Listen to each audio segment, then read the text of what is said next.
Tan told me to say, was it? I'm over here dancing. Go ahead, sing it. Let me hear. Negative. No. Tell me who. Negative. Who's getting all of mine? Negative. But look, welcome back to Meet Us in the Trenches. Welcome back. I'm your co-host, Tan. And I'm your host, Coach Sid. What they say, often imitated but never duplicated. This is not cookie cutter. People get it twisted and be like, yeah, well, you know, because it's said it's cookie cutter, because it's Tan, but it's not cookie cutter. We don't play them type of games. But Meet Us in the Trenches. We're back for one more week. But look, I want to talk about Valentine's Day. How was your Valentine's Day? So the whole Valentine's weekend was beautiful, I will say. I got to travel. I went to New Jersey. I went to a concert. Sadly, I was late, so I missed the amazing Tamar Braxton. I got to see Trey Songz perform, and I also got to see the amazing Fantasia for the first time ever. Yeah, they said she gave a good show. Wow. She had on this beautiful red outfit. She interacted with the crowd like so amazing. I was just so happy to see her. Okay. It was an amazing show. And then the next day, I went out to eat with my bae, and we had some good food and a good drink. Hold up, but we got to shout out Mom. Oh, yes, I did say that. Shout out to my mommy and the Fab Five. They are watching right now. I love you guys. Thank you so much for watching. And you got your sister here and from also, I want to give a shout out to my sisters and my brother-in-laws and my nephew. Thank you guys for coming here to Mo Seafood. So let's talk about the Super Bowl. Not actually the game, but it turned out like I wanted to. It did? I'm not a Mahomes fan. If we're going to talk about the Super Bowl, so, the points, that had me a little upset. Like, because when I'm watching a football game, right, you know, I want to see, like, a really good game. And it was just real sad in the beginning because they weren't scoring. What was that about? Yeah, that was good. They just exposed the issues that Kansas City really had all year. And I'm so glad, you know what I mean? At least I'm not an Eagles fan, but I'm glad that Mahomes went down. Good. Okay. I'm glad. So what about the halftime performance everybody's raving about? Let's talk about Kendrick and his performance. What do you think about Kendrick Lamar's performance? So Kendrick, I will say he did an amazing job. The dancers did an amazing job, phenomenal. It was really a time in history. Like, it was really political. Like, it was overall like a lot going on. But if you wasn't a Kendrick fan, you would have been kind of lost, right? I would say so. Like, I would say you got to know some of his songs, you know, like. Yeah, they was even talking about his pants and everything. Yeah, I have on my bell bottoms today. They were saying you got on Kendrick pants. I'm like, Kendrick pants? I've been wearing bell bottoms and flare pants. But shout outs to Kendrick. He did an amazing job. They say them pants are back with the youngins. How was your Valentine's Day? It was all right. I was kidnapped. My wife kidnapped me. Okay. Just kind of bought a home in North Carolina. And so, you know, this was our first time really in the crib, you know, so it was kind of kidnapped. They wouldn't let me go nowhere, but, you know, it was all good. I enjoyed myself, had a great time. Nice. Yeah. So high school basketball. It looked like we have Emerson and City back in the thick of things, in the city championship. And so we want to kind of sponsor that, and we want people to get out and check that out, and good luck to the coaches, Coach Dansler and Coach O, and good luck to them in that game. And may the best team win. And so what else we got going on? What about our black fact? Well, today is President's Day. Yes. Our first black president was yes. Obama.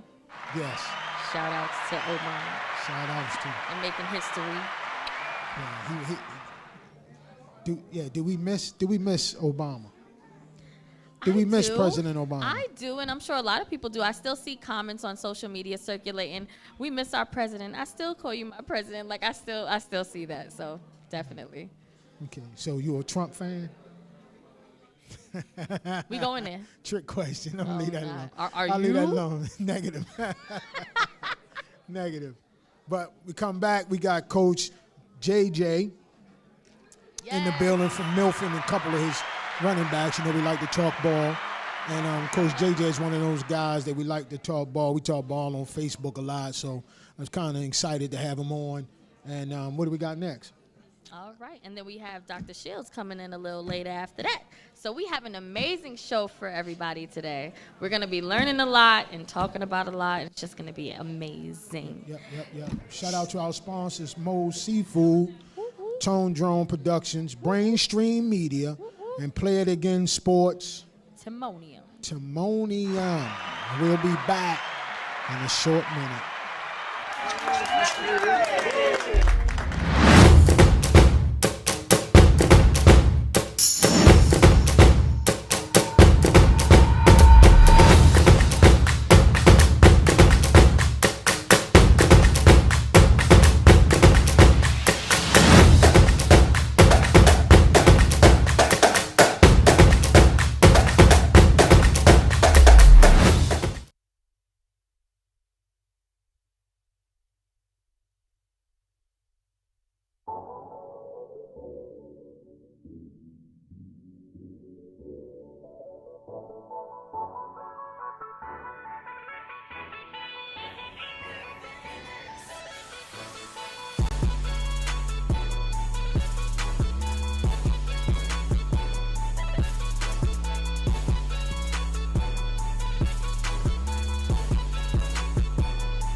Our mission focuses on showcasing local and global talent of all ages on and off the field. We will strive to inspire, educate, and bridge the divides through our media collaboration. Our goal is to give student athletes and coaches the platform to let their talents be seen and a platform for the community to let their voices be heard. This is the Union Media Group.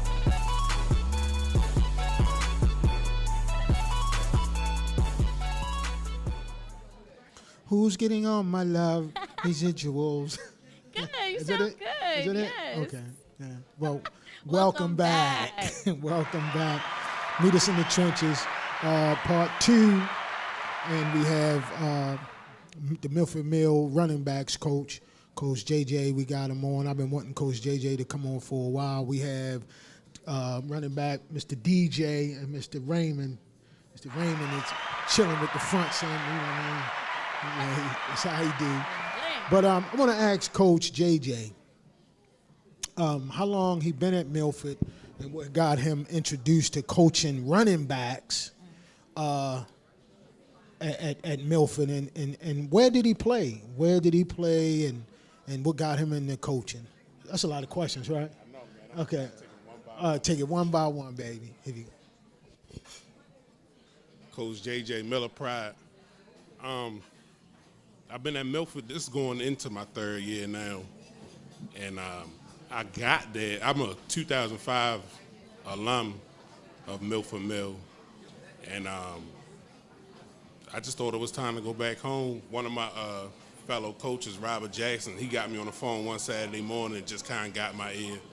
He was like, yo, you need to holler at big fella. That's what we call Coach White. You need to holler at big fella. So I was nervous. I don't know why. Coach White was my coach when I was at Milford, and so was Coach Trogdon, our offensive coordinator. That's really my mentor, too.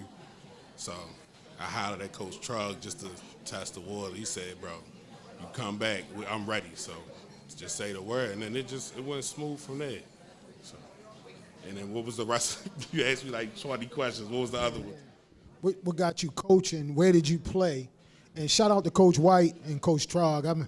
Coach Trog, oh my God, I've been knowing Coach Trog for 20-some years. That's my guy. Shout out to him. And was it Coach Hodges, the offensive line coach, right? Man, that's a great guy too, man. He does a great job with with the offensive line over there. He does a great job. But yeah, what got you into coaching, and where did you play? Did you play prior to coaching these young guys? Yeah, I started coaching 2017 youth football. My oldest son, Phoenix, he's 11 now, but when he was 4 years old, my brother in Christ, Mitchell Bennett, you probably know Mitch, he was at Northwood, and he was like, man, bring them on. They got 4 or 5 flags. So I'm out there, and Coach Smitty, who's the president of Northwood, was like, any dads that's out here, you not coaching, you need to, he just guided everybody. I was just sitting there on the sideline, just, watching my son run around with the other coaches. So then he got kind of like, ball broke me a little bit, no did he? I joined the coaching staff at Northwood on the flag team. That whole flag team went on to the next age group, and it was just me and my son, and they made me the head coach, and ever since then, I was with Northwood for 3 years. We was a pretty dominant team. Then I went to the MPG Titans. Shout out to John Perry for giving me the opportunity with the MPG Titans. And then after that, I started my own training. I stopped coaching youth football, started training kindergarten, 5th grade. And I don't think nobody else in the city was doing training of kids that young. And we was down there Under Armour house. And I was getting 50, 60 kids a Sunday. So, I don't know, after that I felt like I could train older kids, high school age kids. I wanted to take on that challenge. And that was right around the time that Robert Jackson kind of like convinced me to come join his staff in Milford. I played you asked where I played my youth football or where did I play high school football? High school, college. High school, I played at Milford Mill. I played running back. And I graduated in 2005, but my senior year was was 2004 football season, and me and me and this running back named Rodney Webb too, who coaches at Digital Hub now. We both was like a 1-2 punch, and we both averaged 110 yards a game. We both went for 1,000 yards. So running back's something that's like, I don't think about it. It's already in me. I know how they feel. I know what it feel like to get that adrenaline rush when you break the end zone. I know what I'm looking for when I tell them when you get beyond the line of scrimmage, this is what you need to look for. I already did that. So they believe me. They know when you being fraudulent or not. And these kids, it's not hard for me to get through to them because they know I've been where they at. So, being a lady who is still learning football, what is the running back's job on the field? Can one of you guys tell me, can you explain to me what that job is?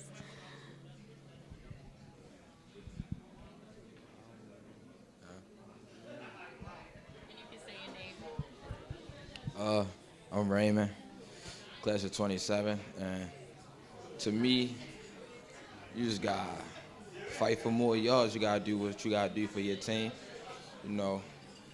Getting through them trenches ain't really nothing to play with. You gotta be powerful. Speed gotta be on point. Shiftiness, and you just gotta be focused at that moment. Cause once you get out the trenches, you don't know what's gonna happen next. So, yeah. I'm gonna just add on to what he said. You gotta have vision. If you don't got vision, you don't got nothing. You gotta always stay alert, look at what you're doing, just things like that. Okay. Thank you. I see your father in the audience, man. He look like he got some eligibility, man. Look like he still can play, man. Golly. But so what you guys looking to play in the NFL?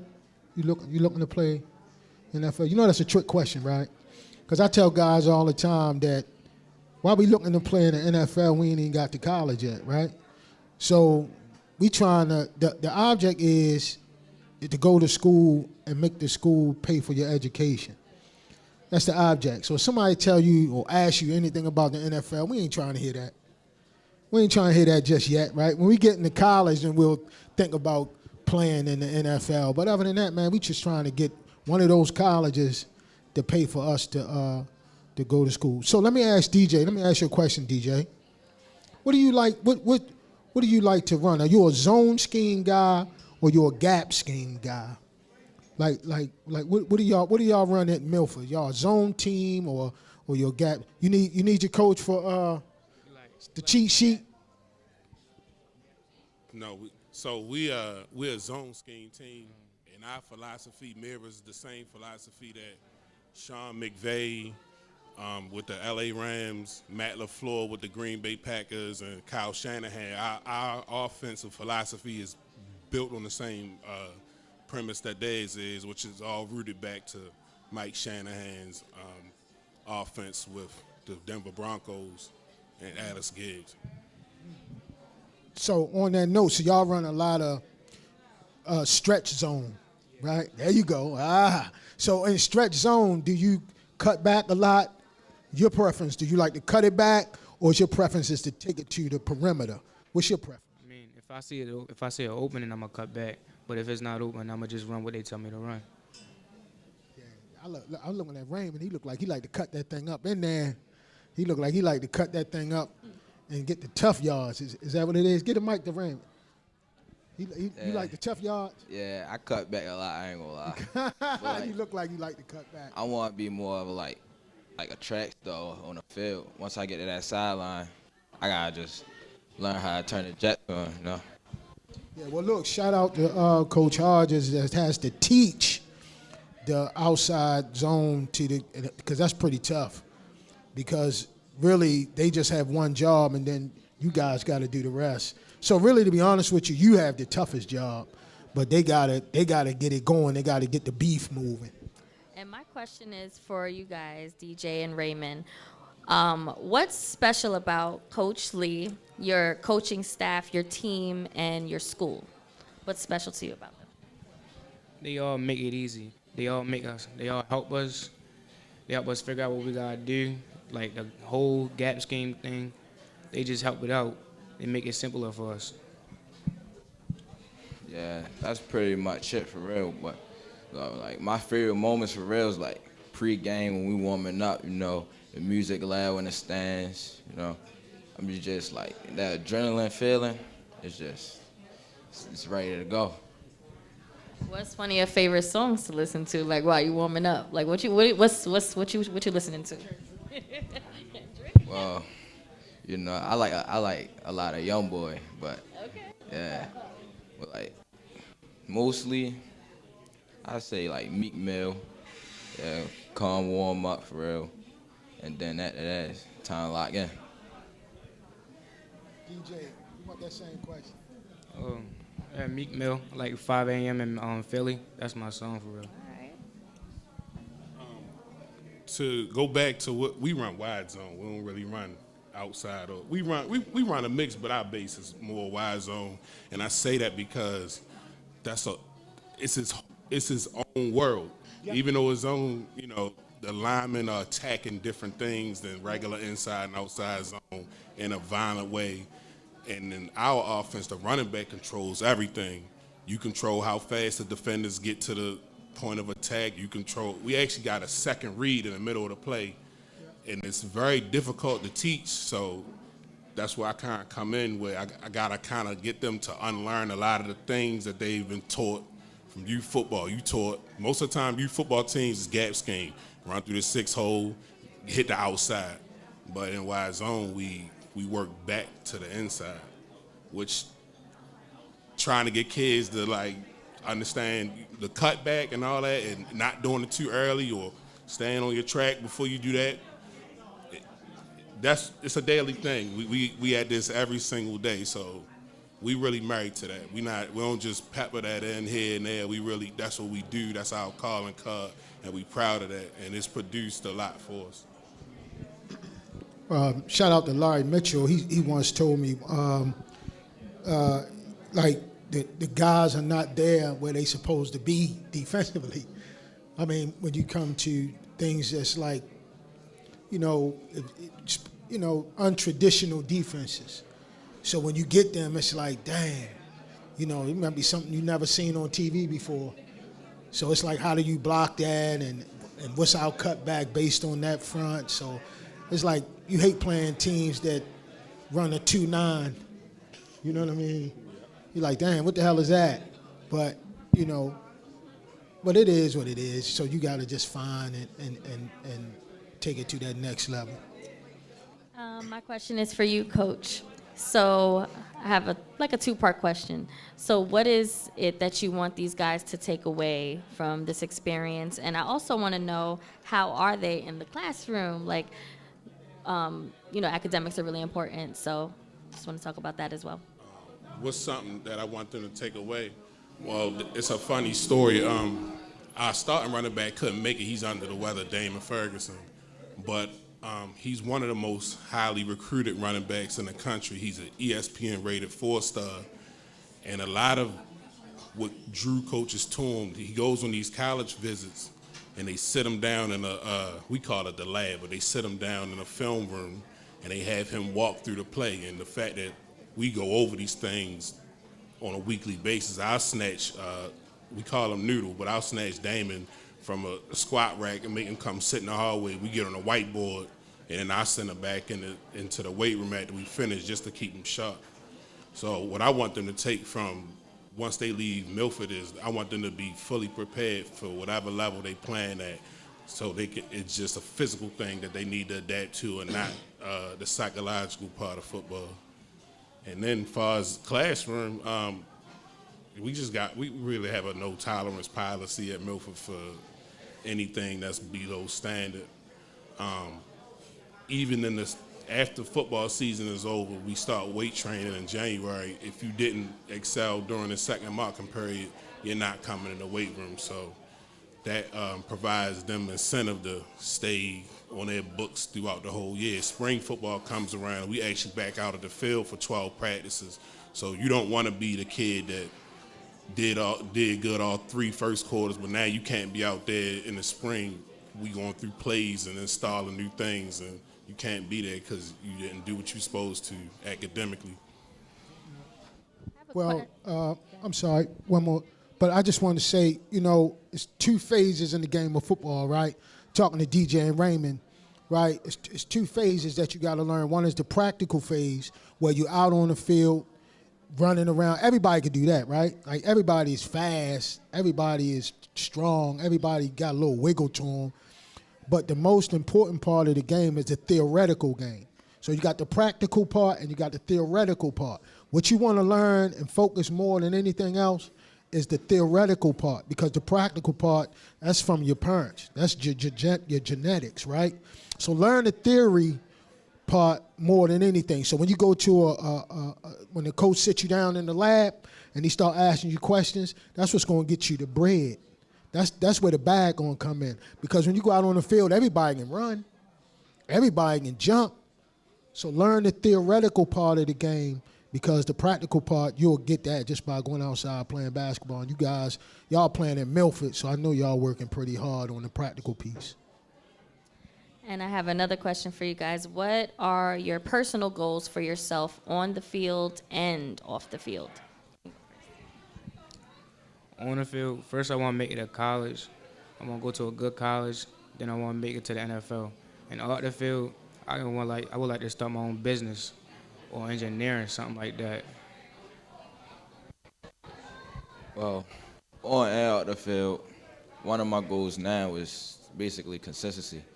Consistency is everything to me, for real. And, yeah.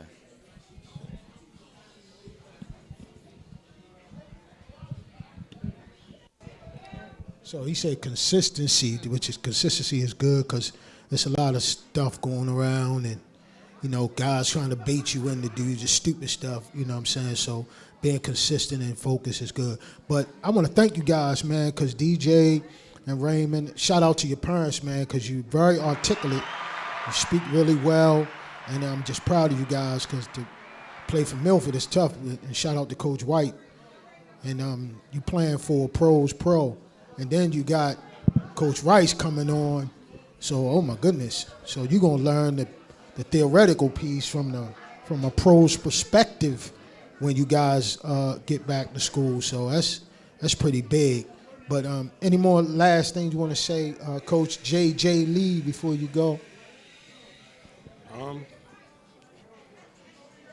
We plan on getting back to where we belong next year. I feel like we fell short unnecessarily this year. And we've been in, I think, about 4 or 5 state semifinals in a row, 2 state championships, and we won 1 just since COVID. So we still got a sour taste in our mouth, pause, from last year. And we ready to get back. That's what we focused on. We focused on week 1 now. Is there any way that us here at Meet Us in the Trenches can help with your program? This was awesome, just having us on here, allowing us to, get out our thoughts to the community. So we appreciate y'all for even inviting us on here. Thank you all for coming. And shout out to Noodles. I know he's sick. I coach Noodles at FBU, and we called him Mouth Almighty because he ain't never stopped talking. But he was so gifted, and sorry he couldn't be here because he was kind of sick. But shout out to Noodles, and give him my regards when you get back to the school. So we'll be back. You got anything? We'll be back. Shout out to our sponsors. We have Dr. Shields coming up next. And so shout out to our sponsors, Tone Drone TV, Brainstream Media, Moe's Seafood, and Play It Again Sports Timonium. We'll be right back. Sports Timonium.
Our mission focuses on showcasing local and global talent of all ages on and off the field.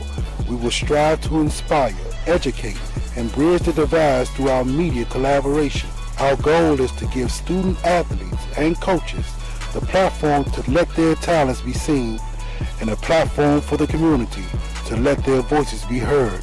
This is the Union Media Group.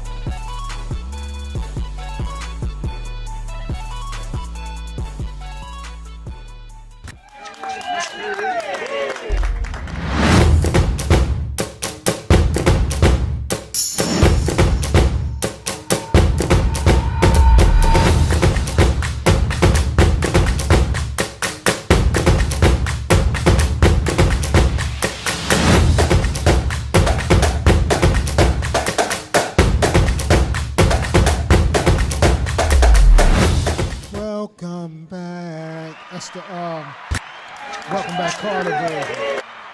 You know that version? He always gets on me because I sing the Mace version. Mace. Thank you. Right. That was John Travolta's big deal. How you gonna diss John Travolta? Right. What? You didn't know the connection between? Hold up, We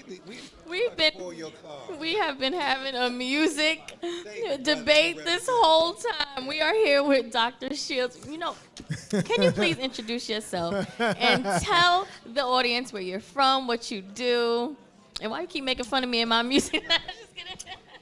Dr. LaMarr Darnell Shields I'm from the clean New York, which is Chicago. Represent Southside until I died. A home of Common. I would say R. Kelly too, but I wouldn't say that now. Or Kanye. I used to say Kanye as well. Moved to Baltimore years ago to become a teacher. I get a chance to travel all over the country, working with young people, working with educators, doing what I love, speaking and traveling and harassing hosts who don't know theme songs or who don't know Roxanne Shante. Who has a Netflix special and just won a Grammy Award. The only single black woman, not in a group, to win a Grammy. So I want you to understand. I know you're from Brooklyn. I know y'all own hip hop. I'm gonna give you Roxanne Shante. I'm gonna know. Next time I see you. Look at that. There she is right there. Oh, I love this. Oh, man. Shantae. So, Doc, tell us about Chaos. Chaos. Yeah, tell us about Chaos.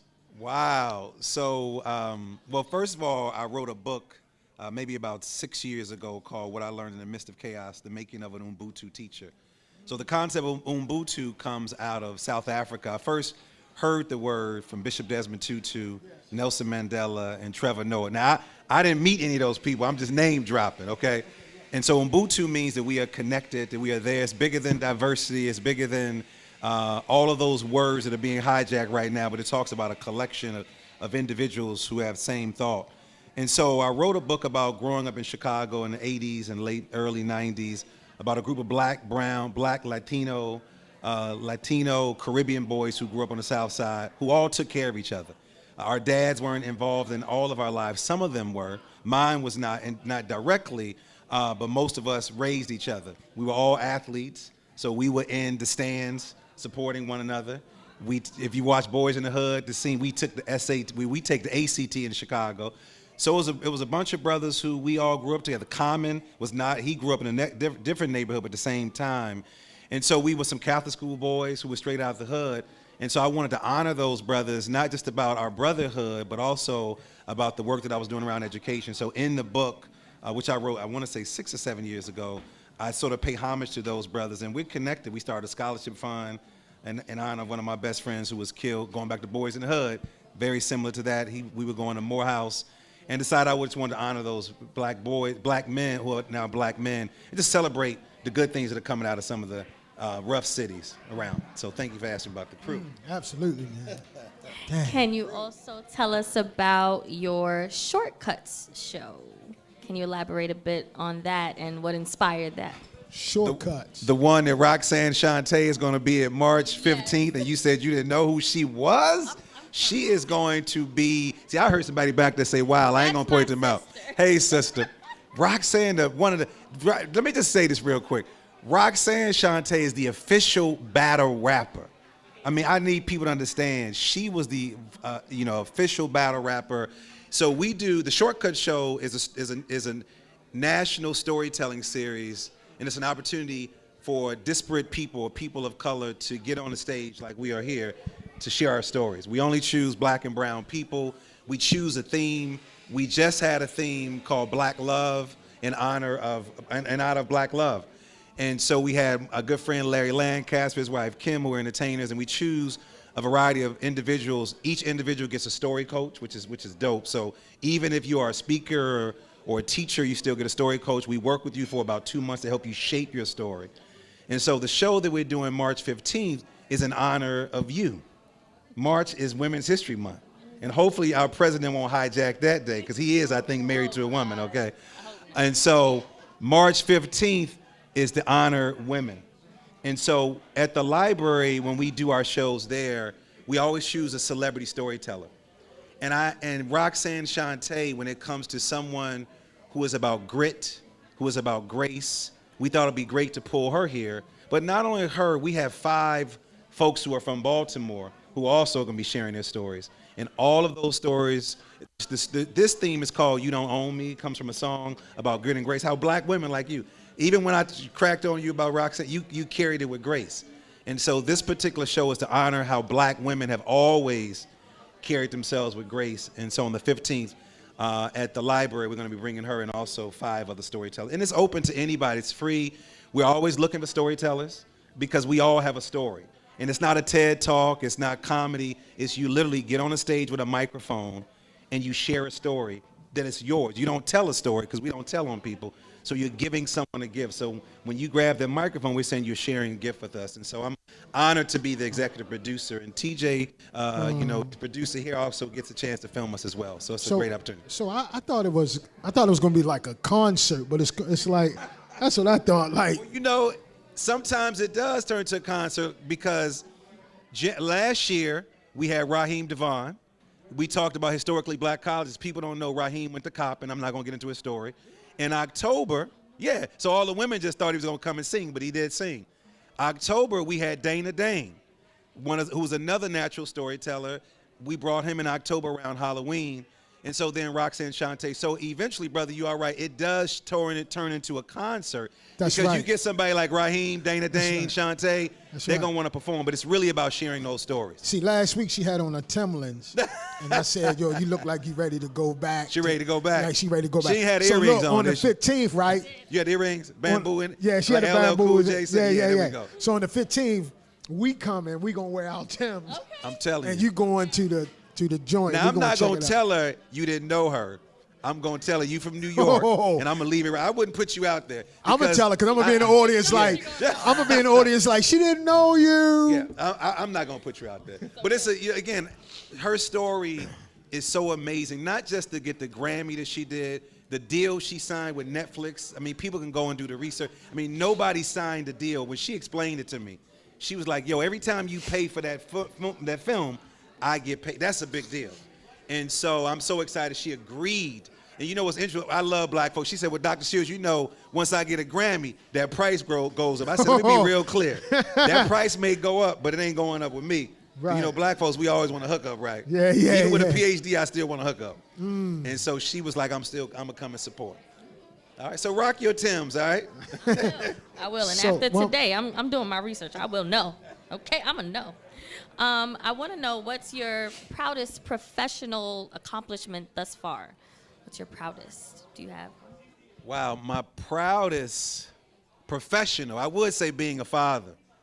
My children call me Baba, which means father in Swahili. So I always tell men, when I see men, there's no title like being called dad or father, Baba.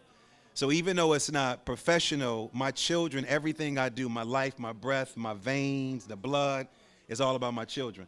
And so everything I do, I'm very intentional with them. Sometimes I don't think they get it, the sacrifices that I have to make and their mother has to make as well. And so I think my children, all the other things sort of come and go. And my children grew up in this business like we're up here, so they're used to being in spaces like this. So it comes easy to them. Unlike me, it did not. I had to work at what I'm doing now. And so I would say the biggest accomplishment is really them, and then being in the space. I always thank them for choosing us to be their parents, or me as a single father, basically, of being their parent. And so I enjoy that process. I mean, there's a lot of things that we can all say, but I think my greatest accomplishment is always my children. And if you know me, they're everywhere. I mean, 2 are in school now. My youngest, shout out to City College where I taught, he's a senior there. But he's into filmmaking. My daughters are artists. So wherever I go, they go, and we sort of spread the love. So that would really be it. Yeah. So what got you into, well, the first question is, what got you into teaching Spanish in public school at Baltimore City College? My next question is, what made you put that joker out of the classroom and where it became like a friendship and a mentorship to put him out in the hallway? So, first of all, as an educator, I don't put anybody out. They put themselves out. So shout out to all. So there's nothing that I don't have that much hate. It's the behavior that someone put. And I've never, so interesting. I don't ever remember kicking any kid out. But when TJ said what was beautiful, and it literally brought a tear to my eye, because we don't really give teachers enough credit at all. I mean, when COVID hit, folks realized how hard teachers and nurses and law enforcement do. And so when TJ said, TJ was an athlete, girls loved him, he was funny, but he was very respectful, never disrespectful. And I guess it must have just been a day, you know, even with me, I was young, straight out of college, coming to them. You know, you get your point, like, this ain't the day. And so he said that I put him out, which I don't remember. But if he said it, I must have. But what he said that was so beautiful, and I think teachers need to hear this, he said that he didn't want to be put out my class. Because my class was the class that, man, we was rhyming in Spanish. You know, now this stuff, you know, the stuff that they do now, we were doing, we wrote a children's book in Spanish nobody ever done. I took these kids to Latin America. We were doing some really, really cool things. But when he said, man, I got kicked out of, he shared this when we were on the road in California to my business partner. And she shared it with me, and I was like, wow. He was like, yeah, I did not want to get kicked out of your class. It's almost like, because you had these coaches up here. And young people, they don't want to let people down that they have a lot of love and respect for. They really, I mean, they may be acting like a jerk and I don't care, and you know, deep down inside they do care, but a lot of times young people don't have the vocabulary to articulate how they really feel. So what they do is their behavior shows up in a certain way, and you look at the behavior and say something is not right. You all had Sananda on the show, another kid that I taught as well. Sananda was the same way, you know, a lot of energy, but again, the behavior, you know, you notice some behavior. And the students that I taught, they know I talked about Chicago all the time. They got tired of Chicago. I talked about Erykah Badu because we went to Grambling. I talked about they didn't know any of these people. And now Mr. Shields, you don't believe what I'm playing on the radio or I'm listening to. And so when he made that statement, it really hit me like, wow, I had the type of, and then being a black teacher, because City didn't have any, it was just me and a bunch of older cats who now I'm one of the older cats. And so I'm one of those individuals. And so my intention was always to do something very different from the teachers that I did not have, the good or the bad. And so I would do some very different things. They'll tell you, man, I had incense burning in my classroom. I had music. They'll tell you, my classroom was a home. You felt like you came to Latin America, where black folks spoke Spanish, not Mexico. They'll tell you all the images were black people who spoke Spanish that they didn't know that they did. And I was very intentional with that. And so him getting kicked out, but not just that, but just saying that really meant a whole lot to me. And I remember another kid, his classmate, Cedric, who said that he watched me get out the car and he saw my tag that said Grambling on the back. And he said this at their class reunion. He said, I remember your car, you had a stick shift. And again, because our children, like these players, they're observing people. And he said, you got out the car, and he said, man, we got a black teacher. Man, you know, that hit me. Yeah, because most of us really don't have black. If you a certain age, many of us haven't had black teachers, and so a black teacher who was pretty close. They didn't know how close in age I was with them, and so, but it was just a lot of love that was actually there. So my intention was always to, you know, to really change up the game, to have a different perspective on teachers. And when it was time for me to leave, TJ and them, I cried, man. It was time to go. It was like, yo, it's time to roll up out of here. So now I do it, and I still work with a lot of my students. I mean, TJ is one, DJ Quicksilver, Lil Mike. I can name all these folks who are celebrities, who are doing great things, who all sat in my classroom, cutting class, high, smoking, like, get your butt, sit in my class, shake it off, sleep it off, and then I'll leave you back out there. And so I want to protect them in that instant as well. So I thank you for asking me that question. Yeah, man. Yeah, you think you watching them, but they watching you. You know what I mean? Constantly watching your behavior, Yeah, man. Like I said, these athletes that you're bringing, man, they're watching what the coaches are saying and what they're doing. Yeah. How do we reach our youth today with everything that's going on and all the distractions? Like, how do we reach them? I think the way to reach them, I guess to say, is to sort of meet them where they are. You know, I practice meditation, and meditation has taught me so much about being present, about being less judgmental. It's hard not to judge people. You walk up in places you already judge. It's just a part of who we are. And I think we do that to young people all the time. And I think we have what I call selective amnesia. We tend to forget that we were young. Big Mama Medea Abuelita, your grandmama, she played some music that her mama didn't like. Her mama didn't like some music. On the plantation, there was some stuff that they was playing that they didn't like. And so I think we tend to forget that we were sort of there. So my thing is meeting them where they are. If they smelling like loud, y'all know what I'm talking about, skunk or whatever. If they smelling that way, meet them where they are. If they got lick on their breath, meet them where they are. Still hold them accountable and set limits, But then also just watch your behavior, because like you just said, they're constantly watching. We tell kids, do as I say and not as I do, and they do the opposite. They do as we do. And so observing our behavior means a lot to them, because this is a generation that they watch everything. And so owning our mess and saying, yeah, I made those mistakes, I learned those lessons, meeting them where they are. Like, I'm a guy, I can go into the prison and talk, I can go into the barrio and the Spanish neighborhoods and talk, I can go into the mosque and synagogue and talk. Will I be accepted by everybody? Because I'm not everybody's cup of tea. But I definitely know how to make a connection. And I struggle just like everybody else with my own sons. I tell people all the time, my son is a city. They've had to call me. And I'm like, listen, if he ain't listening to y'all, you know he ain't listening to me, so what's the game plan? And I'm very transparent, because I don't want anybody to say, well, you traveling all over the country, because this is what we do. You traveling all over the country, saving all these black boys, and your son is doing what he do. My son is a teenager, so he's going to do what he's going to do, all right? And so, but there's a moment where he comes back to full circle, and he's at that stage now where he's coming back to full circle. And so I don't judge him through his journey. I'm observing him. I know how to sort of love him from a distance, give him some limits, but then come back to him.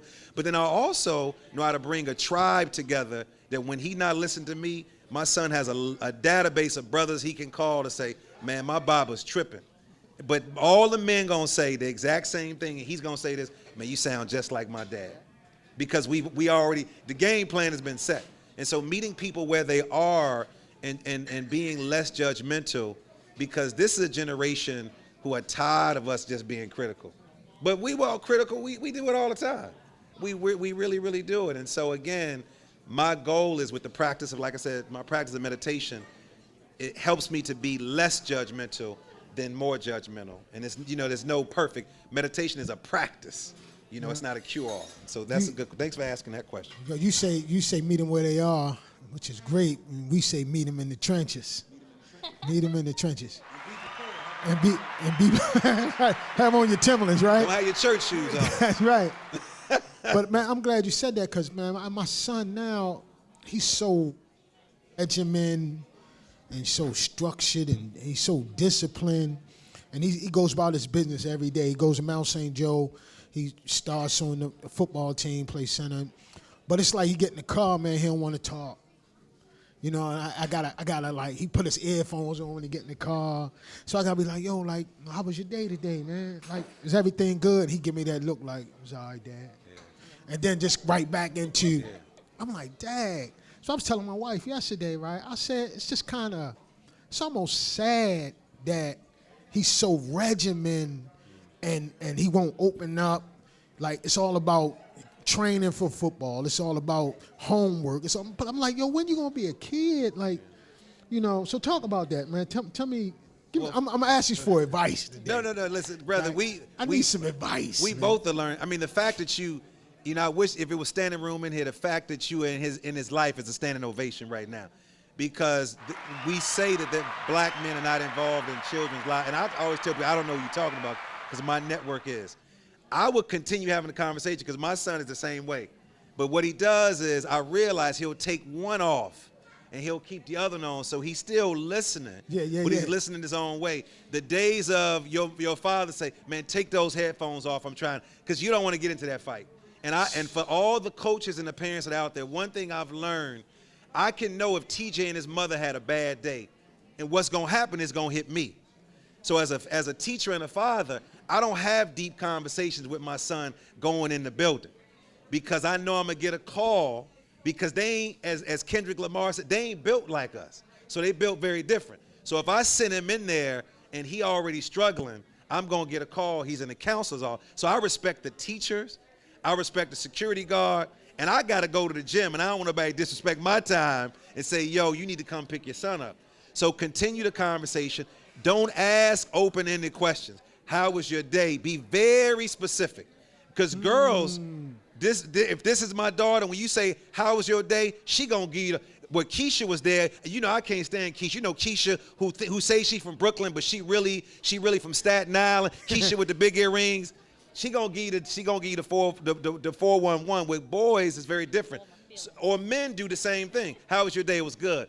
You got to go much deeper. So with my children, I asked them, what did you learn about something that you didn't know before walking in the door. My kids, we go see movies. They hated it then. They had to write about it. We go to church. What were the 3 things you took away? When we go to a movie, tell me about. So getting boys to talk. And the fact that he's answering your question and you allowing him to be present and he's disciplined. That's a big deal. Because again, I teach my son to eliminate distractions. So you already doing it. You giving him the discipline. He's talking about school. He's talking about athletics. He's being focused. Continue that conversation, but don't ask the open. And then I do this thing for every parent that's listening. It's called Roses and Thorns. So roses and thorns are, so what was your rose today, TJ? Well, my rose was I got an A. I ran this, I did that. What was your thorn? Well, I didn't turn in my paper. So now they getting the roses and thorns, and having those conversations makes a lot of difference, because then you want to teach them how to engage other men in their lives as well. Because a lot of young brothers don't know how to engage other folks. And so you showing them early. Nice. But he need to see it with the men in your circle. Because if men are talking that way, they're going to pick that same thing up. Yeah, he get that. we that's that barbershop. When we take him to the barbershop, he get that in the barbershop, boy. You know what I mean? Thanks for that, man. And I have 2 questions for you. The first one is, how can us here at Meet Us in the Trenches help you with anything that you have going on? And then I also wanted you to explain a little bit about Mike and Hike, because that I'm really interested in. I used to talk about meditation. I've never really, I don't know. I work out and stuff, but meditating, I don't know. How do you get into it? Well, you got your Timberlands, right? All right. So this is helping right now. Just what you all are doing, any media for anybody like me or anybody is important, because we're saving somebody's life who's at that bar, who's sitting right there, who's on the phone. You just never know who's listening and watching. And so this opportunity, I appreciate giving me the space to do that. So Mike and Hike. So Mike hiking, my intention is to break the stereotype that black folks don't go outdoors, because many of us do. So we merged the art of storytelling, which is the Shortcut show, with hiking, Mike and Hike. And on the trail, we share stories. Because my thought is this: Harriet Tubman went all the way from where she was on the Eastern Shore to go to Philadelphia to then go to Canada. You can't tell me they were not talking on that trail. You can't tell me they were not sharing stories. So with Mike and Hike, we choose a theme. Like we did a gratitude hike on Thanksgiving. We did a Mother's Day hike on Mother's Day, Father's Day. So we'll choose a theme. And then when we have our Zoom call, we let people know how far we're hiking, what the weather's going to be like, how many of us actually going. You can opt out or opt in. And then we ask you, we invite. Everything is invitation. If you want to share a story, when we pause, our intention is not to get to the end. There's a great organization called Outdoor Afro that's really large, and their goal is to get to the end. Our goal is to have that process on that journey. And so Mike and Hike is an organization I started with my buddy Derek Kelly, who was an Outdoor Afro. He loves hiking. I love hiking. He loves it more than I do. But I also love the art of storytelling. And it's black folk on the trail sharing. So we're not talking about how much money we make or how trifling our children, our partners are, and how much money we owe and who's in the White House. It's literally an opportunity for us to share our stories, not on the stage, because some people are hesitant about getting on the stage, but you're just out there in the woods having a conversation. But you got to wear the right hiking outfit. I mean, Timberlands ain't really the hiking gear. I'm gonna let you know right now, because they will tear your feet up in that heat. And you got to go to a, I won't name these because they ain't y'all sponsors yet, but you got to go to a hiking store to get some gear. But our next hike, since you already asked, is going to be next Sunday. Holabird Sports. It's going to, there we go. So our next hike is next Sunday. It's open only to people of color, again, because we want to encourage us to get out and be healthy. So I want you to come and join us. If not this hike, another one. Okay. Thanks a lot. No problem. And tell our viewers where they can follow you and anything you have coming up, if you want to just shout that out as well. Change Agent 2 on Instagram. Change Agent 2 on Instagram. Facebook, LaMarr Darnell Shields. Easy to find. Mike and Hike, you can check us out there. Also, the shortcutshow.com. Shortcuts is SHORTKUTSS. Our next show is at the library. Let me just tell you, the library in Baltimore is the best kept secret.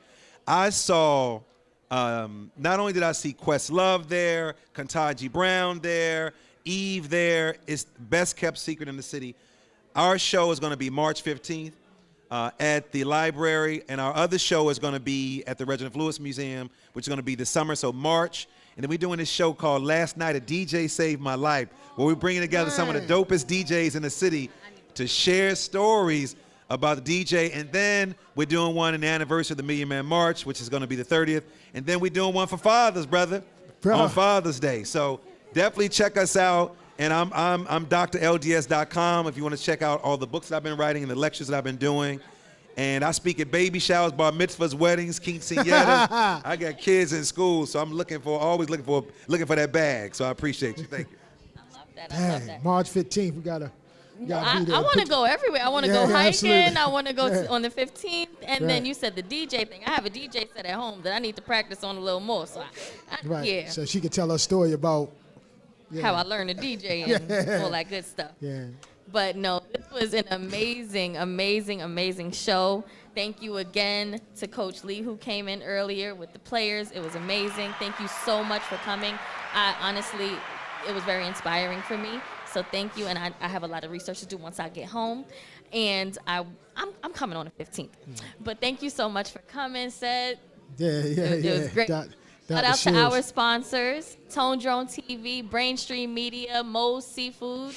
Thanks for having us every 2 weeks. And Play It Again Sports Timonium. Absolutely. And don't forget, we got my big man's camp coming up. The Big Uglies present the 5-on-5 O-line camp, a competition.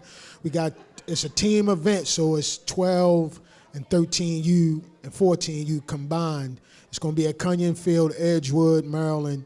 It's free of charge, June 7th, 10:30 to 2 p.m. Bring all your big guys out and get some work in.